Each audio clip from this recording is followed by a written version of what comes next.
Allah. Qoyanın borcundan qaytarım biraz. Qardaşlar, bacılar, siz olun agah. Ana ürəyinə toxunmaq olmaz. Nə tez qozalmısan əsir əllərin. Niyə varlığımı çəkir sənlara? Ağappaq olubdur qara tellərin. Gözləri yaşlıyam, ürəyi yara. Xəstə olan zaman yanımı kəsir, deyərdin adarı gələydi mənə. Kövrək dodaqların üzümdə əsir. Ana, qurban olun məhəbbətinə. Ürəkdən bir alqış gəlsin, bir anaları ürəkdən alqışlayar.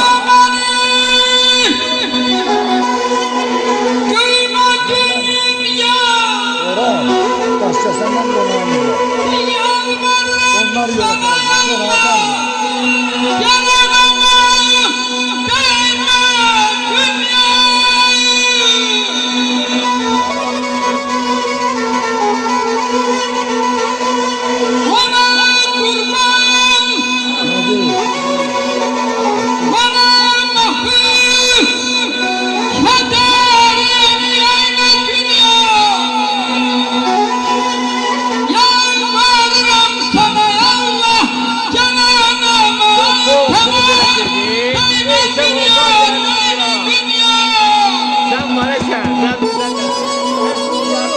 Qodalsan da başında taşlar.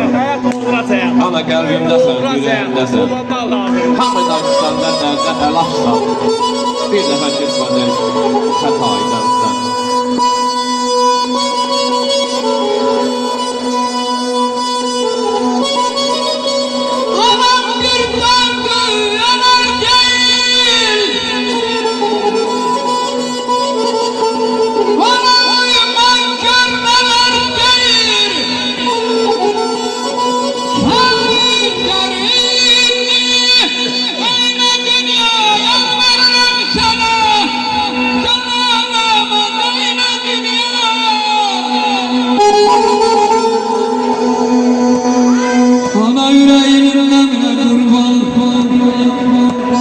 Gözlerinin gömüne kurban, ana yolunların cemine kurban, yalvarırım sana.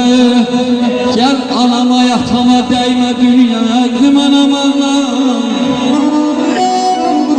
Halıma yalan ağlar, ben ölsem anam ağlar.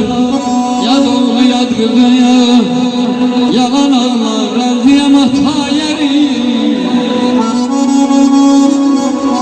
Görmesin bu zavallar bir hata yeri. Yüzümün sevgiliden artıqdır ey əzizlərim. Bir qoza yata yeri əzliyim daşlarını ay bana.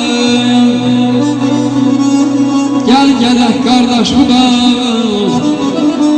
Xuda arzum budur. Allah heç kimə göz verməsin belə qardaşlar.